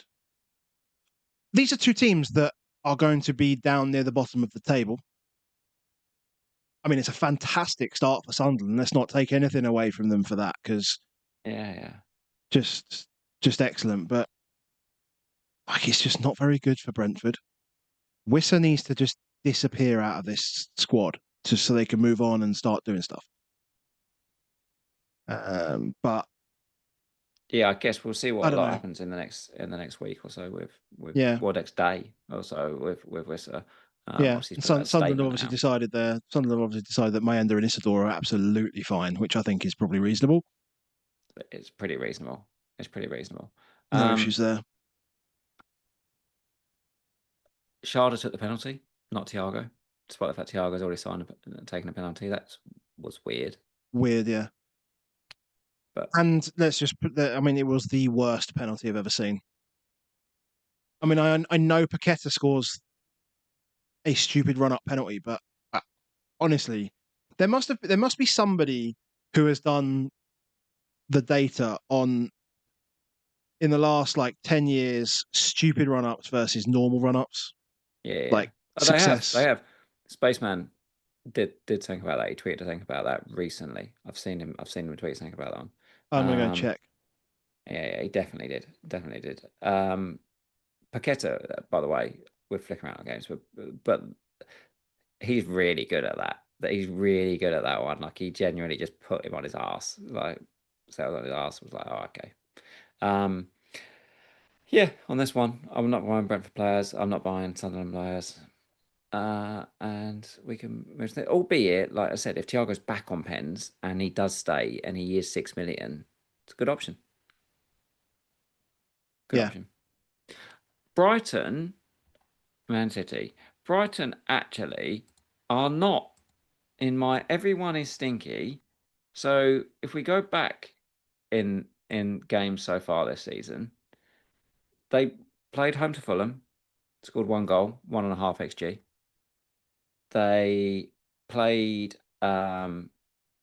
away at Everton, lost 2-0, but did create 2 XG in that game.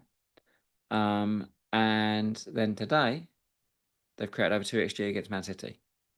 So they are creating, albeit penalties help that game. But yeah, there's something in there that I'm like, oh, okay. They're making stuff happen. And I just don't know who I'd pick from them. I'm gonna say Minter, that's it. It's probably. just who do you pick? And he's at 6. It feels too much. Milner obviously takes the penalty today. Gruder, like, you can't trust his minutes. Very difficult. Very difficult. But low key, I'm like, okay, Ruda has three they shots, Minter two, Matoma two. Just looking at last week quickly. I'm Just already seeing who's getting their thinking. shot volume. Welbeck I'm gets already two, O'Reilly three, Iari four. can't pick it. I'm, There's six players.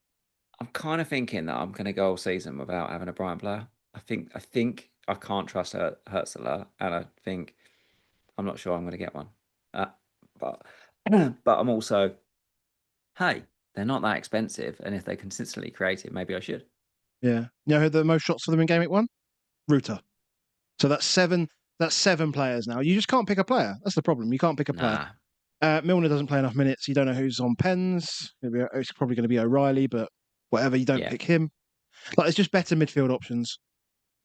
but City. I mean, it's not ideal for City. Obviously, Haaland gets like 1.5 xG here. He obviously has the header at the back post as well mm, before the goal. But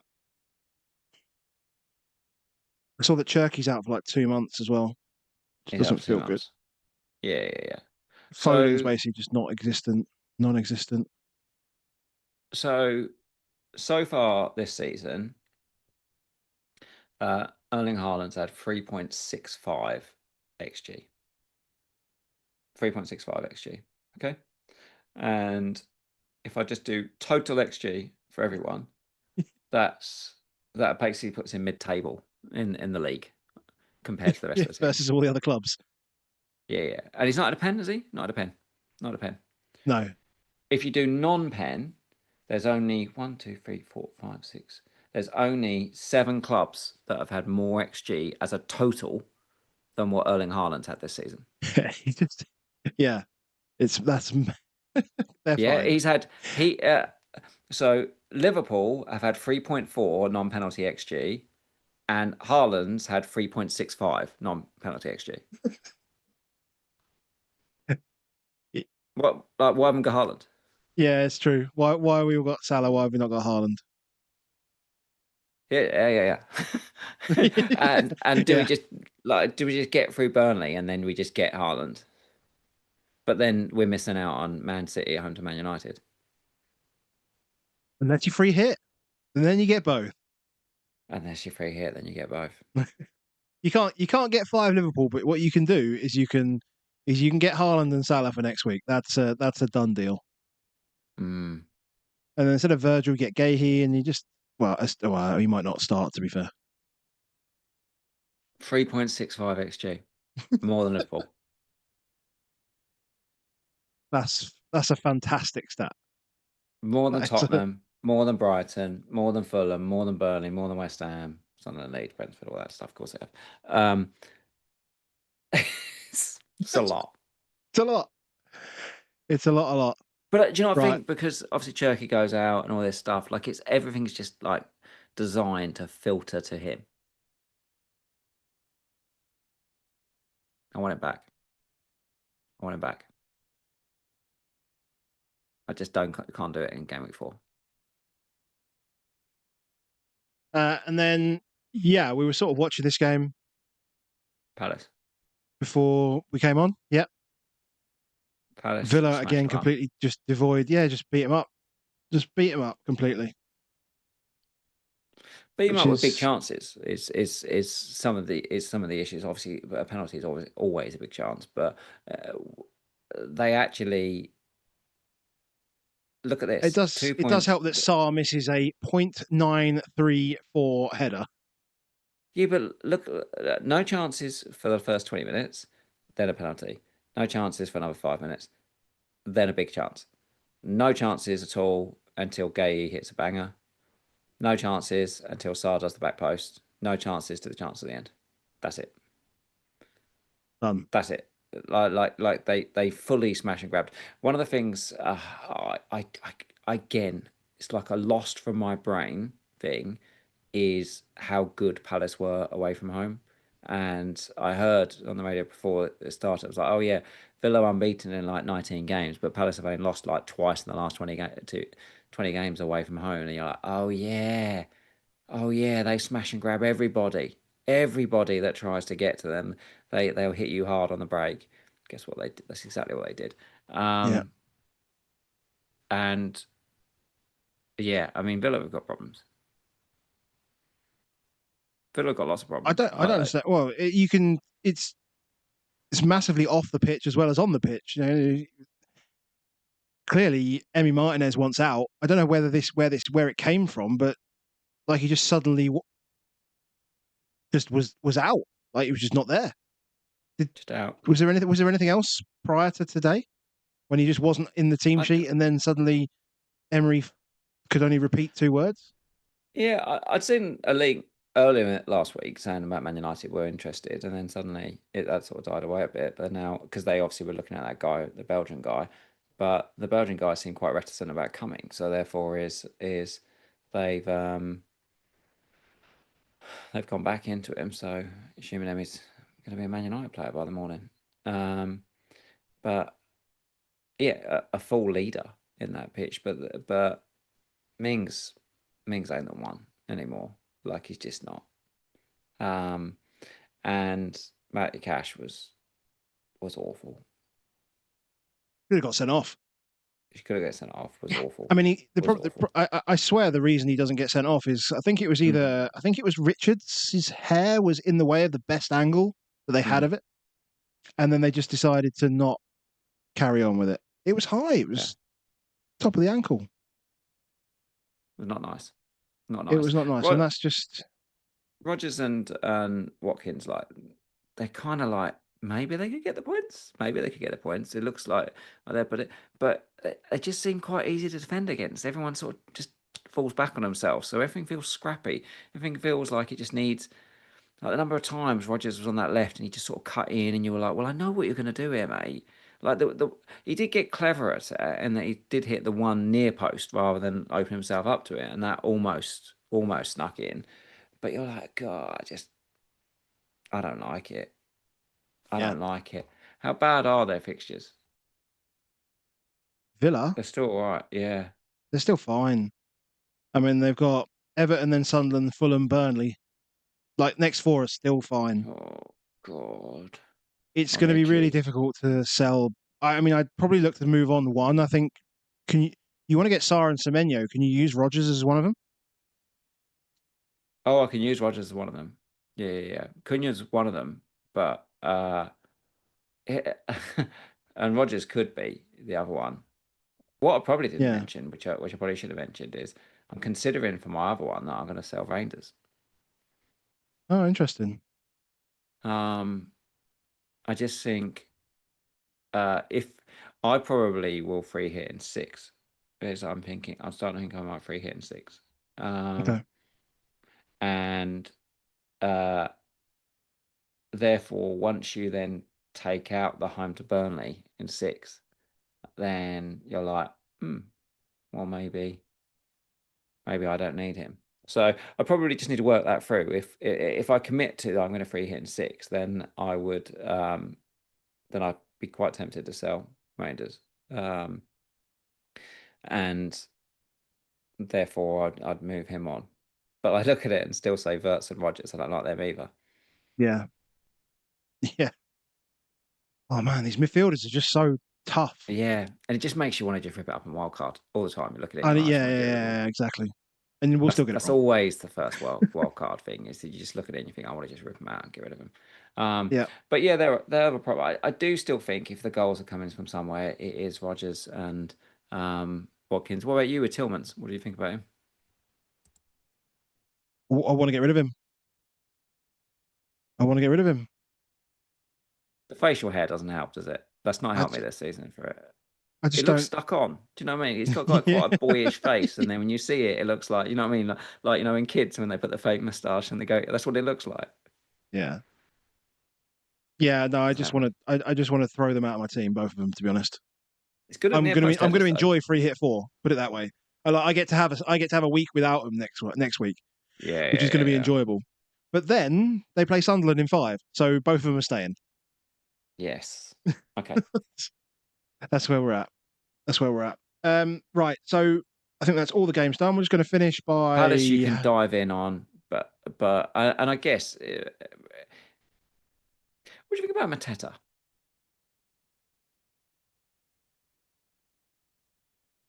He's not doing a lot.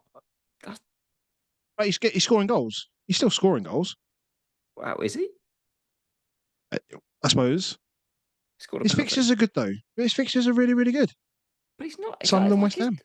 I just feel like he's not that involved. I don't feel like he's that on it. I want Mateta, but I'm also like, oh, I think you just have to play the fixtures that are in front of you. When they play Sunderland, West Ham, well, it is really only two because you wouldn't want him for Liverpool. Like, are you going to get Munoz? oh, probably not. Probably not. Hmm.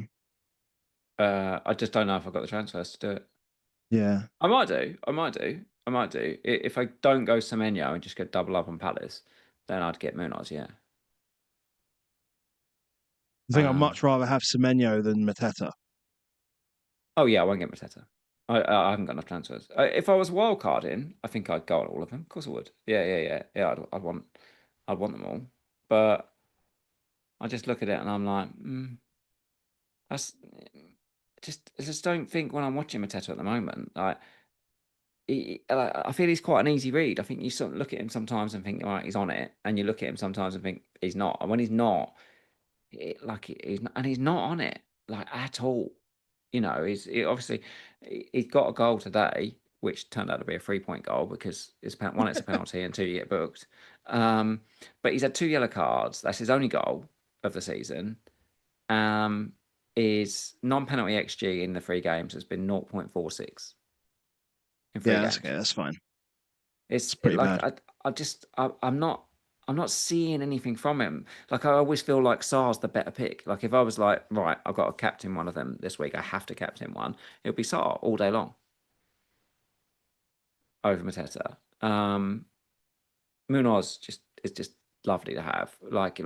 He was in so many good positions today. His crossing he just bangs it. He's one of those that gets to the line, just bangs it. You know what I mean? There's no culture to his cross. But at some point, those crosses will hit. Like, if you get down the line enough and put enough in, Just wonder. But then it's just a case of like, who's going to be? There's no one else really to attack that ball apart from Mateta. Like, I know Sarr scores a header at the back post, but unless it is literally a set piece in which... Yeah, and then missed a 0.9 chance. Do you know what I mean? There were chances where you're like, why isn't this Mateta? Yeah. Just doesn't... I don't know. I just get the feeling when I'm watching him, he's not that hungry. Yeah, Daniel Banks has just said Lacroix or Richards over Munoz. I mean, like, you've got Richards, so yeah, I wouldn't even bother with Munoz. Like, do you need double Crystal Palace defence? It's tough, isn't it? But do I need double Forest defence? Does it count as much when it's one of them's a keeper? Like, you wouldn't have 2 defenders. Mm-hmm. Like, I know it's a lot of money, but not at one point have we considered like double Arsenal defence. I guess we may get there. Yeah. I don't even think we'll get there in 7 though, because I think, I genuinely think it'll either be Eze or Saka will be back, and you'll want one of Eze or Saka, you'll want Gyökeres, and then you'll want one defender, who's probably going to be Gabriel now because Saliba's injured. Yeah. I don't know. On the Mateta kicking the corner flag and getting booked thing, like, everyone's talking about, like, I don't understand why he hasn't been booked every time he's done it. Kicking a corner flag, like, it's like, what? You can't just kick things. Like, why isn't that being just a straight book it like every time? But once it's not, once it's not, you can't book him. Like, you can't unless you literally. So there's absolutely no way he does that if before the season or before the game the ref goes, by the way, if you damage the corner flag, you're gonna get booked. I guess this is why Palace probably have I bet they had to put in brand new corner flags at Selhurst Park or springs, with the springs, those sprigs, so they don't come out. Yeah, it's stupid. Do you know what I mean? Like, it's like, I don't care. I just kick what I like. I think it is. It's like, it's okay that he got booked for it, but I wish he almost got booked all the time for it. And someone said, mate, you don't get to just kick corner flags. He wouldn't get booked all the time for it because he get booked once and he'll never do it again. Like, he won't do it again now. Good. He'll do something different. He'll go and do like the old boxing thing up against. We're about DefCons now, crap stodgy teams, and you can't celebrate goals. You can't celebrate. You can't do anything. You can't do anything on just terrible VAR. Yeah. He scored 35 goals kicking the corner flags, and now suddenly he's been booked. Oh my god! Right. Do you know what would have been funnier? Would have been if it was a second yellow done by VAR, and the ref had to go and announce it. And he said, and he used like the same term. He said, it was a careless challenge on the corner flag. It would be, they'd have to announce it as like deliberate destruction of pitch something. Yeah. Of the property of Aston Villa Football Club. Perhaps that's it. He doesn't get booked if he does it at home because it's theirs. It's fine. If you're away, you get booked. Oh man! Are we done? Right, we have to. We're going to quickly run through the mini leagues. So, the Patreon mini leagues. These have all been updated since the game, since the Villa game. So I was doing those a few minutes ago. But shout out to the guys in our Patreon Discord league. Henry Hun is still top, 233 points. Very much enjoying that early game week 1 bench boost where he got like 125 or 130 points. John Edgar in second, 206. Felix Choi, 203. Kevin Kehoe is 4th, 198, and Luke Chart is 5th with 195 points. Excellent. Well done to you guys. And then over to the public league. You sound like you meant that then. I'm not sure I mean it. Really? I was sort of scowling at their points as you were saying. I was like, but you're only pissed because you have to do 94 people on the wheel. Yes, because I'd like to have 200 points like some of these guys. Yeah, you still got all your chips. There's time. There's time. Peter Geen is top of our public league, which I think is 6,841 people in it, which is unbelievable. 237 points. Harrison Forrest in second, 236 on his wildcard this week. Brian Evans in third, also on 236. Must be just that transfer number. OG, whoever you are, 233 points. And Henry topping our Patreon mini league and 5th in the public league, 233 points. Well done to everyone. We are done. Henry that is captained Cucurella this week. Yeah, he captained Cucurella. I mean, I bet when he saw he was basically playing a back three this week, it was like, yeah. People do some wild stuff. I mean, I can guarantee... It's better than my captain, I'll tell you that much. I can guarantee Nathan Bacon will be doing 5 Liverpool, 4 Chelsea. Oh, no, he's already played his free hit. If he was playing his free... Because I don't know if you've seen any of his stuff, but he bench boosted game week 1, free hit game week 2, wild carded game week 3, and he's like top 5k in the world or something like that for the banter. Fun stuff. Guys, thank you very much. 450 of you now in here. I think a few have disappeared off already, but shout out to you guys for joining us. International break. Haven't decided what we're going to be doing over the international break yet. I'm heading down towards you. I'm heading down to Kent during the week. So, we might have to try and sort out a pod while I'm down, or once I'm back, we'll figure something out. I did. Either way. I don't know if I mentioned it to you, but I did agree at Fest that we'll do something with Az and Andy, the Black Box guys, in the international break. But I completely forgot to mention it. So I remember this morning and said to Andy, "Do you want to do something still?" And he's like, "Yes." So we might be doing something with the Black Box guys over the international break. Not quite sure what and how we'll work it out, but we'll work something out. I think there's a couple of other people we need to have a chat about in the next few weeks as well. A couple of other people we spoke to at Fest, I think, as well. But we need to try and arrange with. Well, thing is, I wasn't drinking, so I remember them all. I remember all the conversations. I should have told you all the conversations, and then we'll work that out. Yeah. Right, guys. Thank you very much. Hit the like button on the way out, and we will catch you next time. Cheers, guys.